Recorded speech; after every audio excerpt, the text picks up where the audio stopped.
और लिखा है 8 बेनिफिट्स ऑफ प्रेयर, या 8 होना चाहिए था ना यहाँ पे, हाँ। टोटल 8 बेनिफिट्स हैं। कितने? 8। सबसे पहला, वाह मजा आएगा, प्रार्थना आपके जीवन को बदलता है। यस और नो? जिस किसी का भी प्रार्थना, जी, जिस किसी का भी प्रार्थना यीशु के साथ में एक बार जुड़ जाता है, डंके की चोट पे अभी बता देता हूं, उसका जीवन पक्का बदलेगा। जीवन बदलेगा मतलब उसका नेचर, उसकी बातें, उसका स्वभाव, उसका गुस्सा, उसका प्रेम, हर चीज बदलता चला जाता है। यस और नो? आपको अगर मैं माइक दूं या आपका भी माइक ओपन कर दूं और आपसे पूछने लगूं, और यूट्यूब वालों आपको भी ऐसा कोई सुविधा दे दूं, आप खुद बोल बैठोगे कि पास्टर डैनियल, जब हम प्रभु में नहीं थे तो बहुत गुस्सा करते थे और झगड़ा करते थे, गालियां निकलती थी, लेकिन जिस दिन से हम प्रभु में आ गए, जिस दिन से हमने प्रभु के साथ संगति करना शुरू किया, हमारा जीवन बदल गया। यस और नो? आपकी आदतें बदलती है। मैं सच बता रहा हूं। क्या बदलती हैं रमन साहब? आपकी आदतें बदलती है, आपका नेचर बदलता है। जिस चीज को पहले आप शान से करते थे ना, दारू पीना, सिगरेट पीना, गुटखा खाना, गलत फिल्में देखना, उल्टी सीधे हरकतें करना, जिसको तुम शान से करते थे ना, अरे ये नहीं क्या तो मर्द का बच्चा नहीं है, ऐसा बोलने वाला आदमी जब यीशु की संगति में आ जाता है, उसका जीवन बदल जाता है। यस और नो? उसका जीवन बदल जाता है और फिर वो दूसरों को कहने लगता है, यार ये गलत है, ये गलत है, ये गलत है। क्यों? क्योंकि वो बदल गया। तो जिसके चलते प्रार्थना करने वाला व्यक्ति, उसका जीवन बदल जाता है। प्रार्थना आपके जीवन को बदल देता है। दूसरा, प्रार्थना आपको विजयी बनाता है। 24/7 मुंह से ऐसी बातें नहीं निकलेगी, जो प्रार्थना करता है उसके मुंह से नहीं निकलेगा। आज कर्जा है, आज तकलीफ है, आज टेंशन है, आज पैसा नहीं है, आज ऐसा है, आज वैसा है, चारों तरफ कोरोना वायरस है, मैं क्या करूं? प्रार्थना करने वाला व्यक्ति ऐसी बातें अपने मुंह से नहीं नहीं नहीं निकालेगा। कम ऑन, क्या बात है यूट्यूब वालों, आप भी प्रभु को ताली बजाकर धन्यवाद देना शुरू कर दीजिए, क्योंकि प्रार्थना वाला व्यक्ति विजयी जीवन जीता है। 24/7 विजय जीवन जीता। एक वचन है, रेफरेंस याद नहीं आ रहा है, लेकिन अभी आया, मैंने नहीं डाला उसको। वहां है कि घोड़ा तैयार तो होता है युद्ध के लिए, लेकिन विजय उसको परमेश्वर देता है। क्या बात है? यहोशापात कहता है कि लड़ाई परमेश्वर की है, हमारी नहीं। यहोशापात को परमेश्वर ने कह दे कि लड़ाई हमारी है, मतलब प्रभु की है, तुम्हारी नहीं। तो दूसरे शब्दों में, जो प्रार्थना का जीवन जीता है उसको विजय मिलती है। विजय 24 आवर्स विजय, विक्ट्री विक्ट्री विक्ट्री। क्या बात है दोस्तों, क्या बात है। कमान थोड़ा सा और बोलता हूं, एक प्रार्थना करने वाला व्यक्ति आपको कभी ऐसा मुंह लटका हुआ नहीं मिलेगा। एक प्रार्थना वाला व्यक्ति का मुंह कभी लटका हुआ नहीं मिलेगा। जिस व्यक्ति को आप प्रार्थना के कमरे से बाहर निकलता देखोगे ना, वो कभी मुंह लटकता हुआ नहीं बात करेगा। आप उसको कभी भी कॉल करो, यस उषा जी बहुत बहुत धन्यवाद, आप जब भी प्रार्थना वाले व्यक्ति को कॉल करो, वो ऐसा नहीं कहेगा हेलो कैसे हो, ऐसा नहीं बात करेगा, वो ऐसा बात नहीं करेगा। उसके मुंह से आपको एनर्जेटिक, उत्साह की बातें, विजय की बातें, सफलता की बातें, कामयाबी की बातें। क्यों? क्योंकि उसको पता है कि उसका परमेश्वर कौन है। क्या बात है। एक छोटा सा एग्जांपल आ रहा है, क्या करूं, दे देता हूं। सुनिए सुनिए सुनिए, मैं वचन भी रखूंगा, लेकिन अभी इसे बता देता हूं। यीशु को जंगल में प्रचार करते करते 3 दिन हो गए, याद होगा आपको। पतरस आता है, कहता है कि प्रभु जी एक काम करो, अब आपका प्रीचिंग बंद करो, आपका टीचिंग 3 दिन से चल रहा है, ये कम से कम 15,000 की पब्लिक जमा हो गई, इसमें बच्चे भी हैं, बूढ़े भी हैं, औरतें भी हैं, इनको अभी घर भेजो। अगर आपने और देरी किया तो ये चक्कर आकर गिर सकते हैं, मर सकते हैं। बोला क्यों? खाना नहीं है। क्या नहीं है? खाना नहीं है। यीशु ने, बहुत ध्यान से सुनना, यीशु ने पतरस को कहा, मत्ती 14 अध्याय आप अगर कभी पढ़े होंगे, आई थिंक वचन 23 से, पतरस से कहा, पतरस तुम खाना खिलाओ। अरे बाप रे, कौन खाना खिलाएगा? तुम खाना खिलाओ।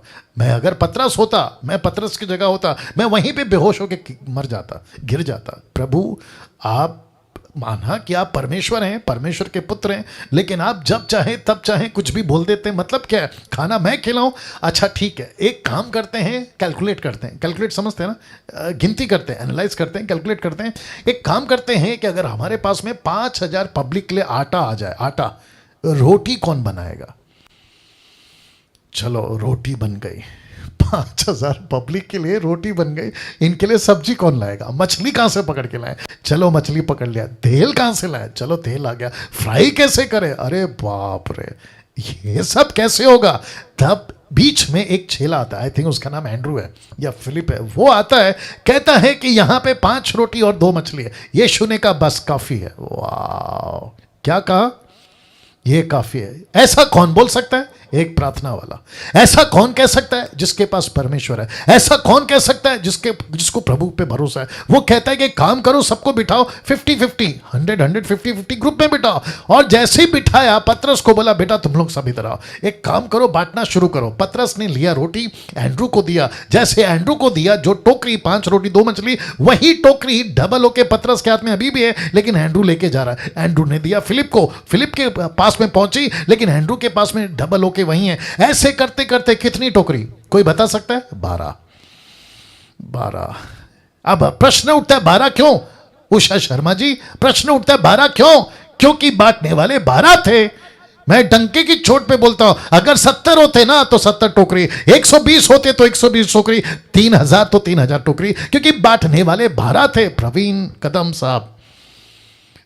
कदम साहब, आई होप आप सुन रहे हो। फोकस। तो जिसके चलते, जी बहुत बहुत शुक्रिया, जिसके चलते मैं वापस कहता हूं, एक प्रार्थना वाला व्यक्ति कभी जंगल में है तो क्या हुआ, हॉस्पिटल में है तो क्या हुआ, रिपोर्ट पॉजिटिव आया कोरोना वायरस का तो क्या हुआ, कर्जे का बिल आ गया, टेलीफोन बिल, इलेक्ट्रिक बिल, क्या कहते हैं, राशन का बिल, इसका बिल, उसका बिल, पता नहीं किस किस का दिल ये सब कुछ आपके टेबल पे आके पड़ा है, आपके मुंह से नहीं निकलेगा। एस्तर जी, आपको भी कह रहा हूं, चिंता मत करिए कि पार्लर बंद है, बिजनेस नहीं है, कहां से आएगा? ऐसा व्यक्ति कहता है प्रभु तेरे पास से आएगा, तेरे पास से आएगा।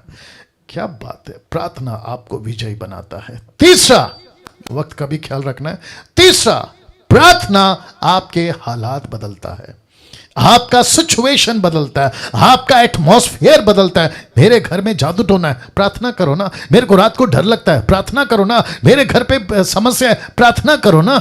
आपको आपका जो एटमॉस्फेयर है घर का, वो कैसे चेंज हो सकता है? प्रार्थना। फैमिली है, प्रार्थना करो। पति पत्नी है, प्रार्थना करो। आप क्या कहते हैं, न्यू कपल्स हैं, प्रार्थना करो। यंग है, सिंगल है, मतलब बैचलर है, प्रार्थना करो। प्रार्थना हालात बदलता है, प्रार्थना हालात बदलता है। क्या बोली थी उसने? थोड़ा दिमाग में आ रहा है। क्या बोली थी औरत ने, जिसका नाम था मार्था? उसने कहा अगर आप यहां होते तो मेरा भाई नहीं मरता। यीशु ने कहा कि तेरा भाई अभी भी नहीं मरेगा, वो तो जिंदा होएगा। यीशु है, हालात बदलेंगे। यीशु खड़ा है, हालात बदलेंगे। वोट पे यीशु है, आंधी तूफान चल रही है। पतरस कहता है, चेले कहते हैं प्रभु क्या तुझे चिंता नहीं है? उसको जाकर जगा दिए। जब यीशु जाग गया, हालात बदल गए। ताली बजाकर धन्यवाद। हालात बदल गए। वो व्यक्ति जो पड़ा था ना कई सालों से, जिसके अंदर 6,000 दुष्टात्मा थी, वहां यीशु नहीं था, लेकिन जैसे यीशु वहां पहुंचे, हालात बदल गए। और मैं यहां से कहना चाहता हूं कि प्रार्थना का जीवन शुरू करो, आपके घर के भी हालात बदलेंगे। चौथा,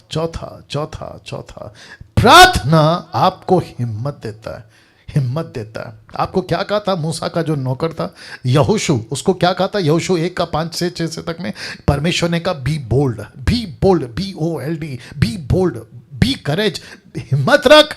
बोला क्यों? क्योंकि तुझे नहीं पता है कि तू वही है। निर्गमन की किताब 33:11 आपको याद आ गया होगा। एक्सोडस चैप्टर 33:11 मूसा जाता था, प्रार्थना करता था, लेकिन उसके बाद लौट आता था। लेकिन यहोशू था जो कभी तंबू से बाहर नहीं निकलता था, जो वहां बैठा रहता था, प्रार्थना करता था। परमेश्वर ने कहा कि बेटा क्योंकि तू प्रार्थना वाला है, तेरे को हिम्मत नहीं हारनी है, तेरे अंदर हिम्मत होना चाहिए। एक प्रार्थना वाला कभी हिम्मत नहीं हारता। लिखा है प्रार्थना आपको हिम्मत देता है।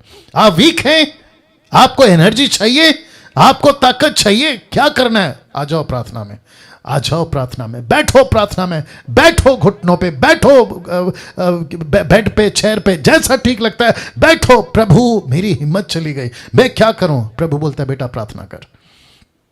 वाह, प्रभु बोलता है बेटा प्रार्थना कर। मैं माफ़ी चाहता हूं, मैं भी कुछ बोलने जा रहा हूं, नाराज़ नहीं होना। खास करके यूट्यूब वालों, आप भी नाराज़ नहीं होना, बहुत ध्यान से सुनेगा। कुछ लोगों ने मुझे क्या बोला है पता है? बोला पास्टर डैनियल, जब हमको ठीक नहीं लगता है ना तो हम आपकी वीडियो देखते हैं।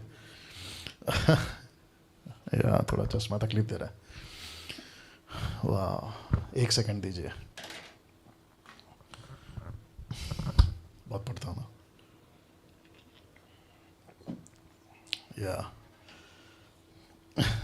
जब हम तकलीफ में होते हैं तो हम आपकी वीडियो देखते हैं, तो वीडियो देखकर हमको हिम्मत आती है।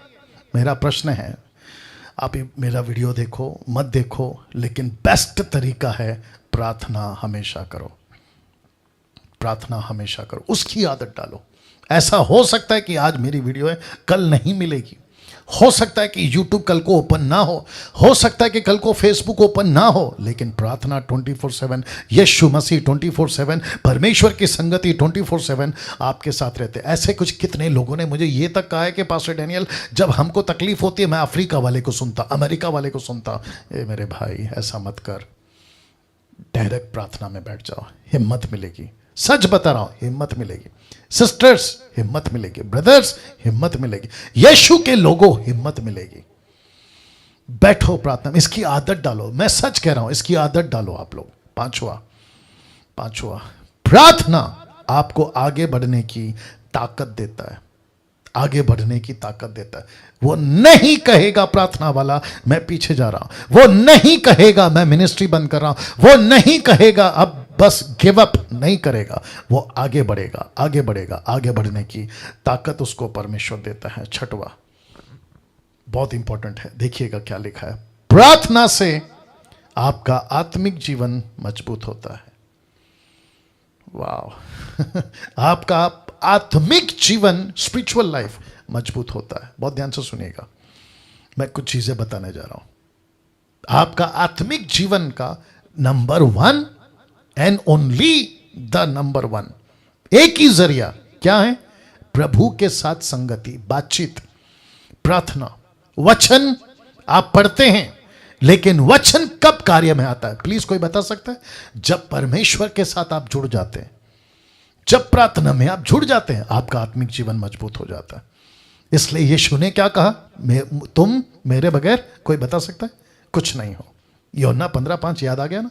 यीशु कहता है मेरे बगैर तुम कुछ नहीं हो, मेरे से अलग होके तुम कुछ नहीं कर सकते। इसका मतलब क्या है? आत्मिक जीवन मजबूत करो, आत्मिक जीवन मजबूत करो। जितने भी डीटी के, आज मुझे खुशी है कि कम से कम 300 के ऊपर लोग चले गए, अभी 300 लोग के ऊपर लोग देख रहे हैं, बेहद खुशी है। आप सभी ये आदत डालो कि मेरी आत्मिक जीवन को मैं मजबूत करूंगा, और वो क्या है? प्रार्थना। 7वां, वाह, जिसका प्रार्थना का जीवन मजबूत हो जाता है, प्रार्थना से शैतान के बंधन टूटते हैं। एक आत्मिक जिसका प्रार्थना का जीवन मजबूत हो गया है ना, वो प्रार्थना से क्या करता है? शैतान के बंधनों को तोड़ता है, उससे बंधन टूटते हैं। आप प्रार्थना करते हैं, जादू टोना टूटता है। आप प्रार्थना करते हैं, दुष्ट आत्मा निकलती है। आप प्रार्थना करते हैं, शैतान के बंधन टूटते हैं। आप प्रार्थना करते हैं, क्योंकि प्रार्थना में क्या है? कोई बोल सकता है? ताकत है। प्रार्थना में क्या है? पावर है। प्रार्थना में क्या है? अथॉरिटी है। आपके साथ प्रार्थना मतलब आपके साथ परमेश्वर है। लिखा है शैतान के बंधन टूटते हैं। 8वां, प्रार्थना से बेनिफिट्स बता रहा हूं। प्रार्थना से शैतान की योजनाओं को नाश किया जा सकता है। लिखा है बंधन टूटते हैं, और यहां पे उसकी योजनाओं को आप कैंसिल कर सकते हैं। आप उसकी जो क्या कहते हैं ना, युक्तियां, आप उसमें गड़बड़ी पैदा कर सकते हैं प्रार्थना। लेकिन कौन सी भाषा? खुद की भाषा। Not gibberish, not gibberish, not gibberish. कभी ऐसा कोई स्टेटमेंट आप कहीं से सुनते हैं कि अन्य भाषा में प्रार्थना करने से शैतान कंफ्यूज होता है, शैतान का नाश होता है, शैतान के बंधन टूटते हैं? नॉनसेंस है, बकवास है। क्यों? क्योंकि बिब्लिकल नहीं है, ऐसा कोई वचन नहीं है, ऐसा कोई वचन नहीं है। ये रहा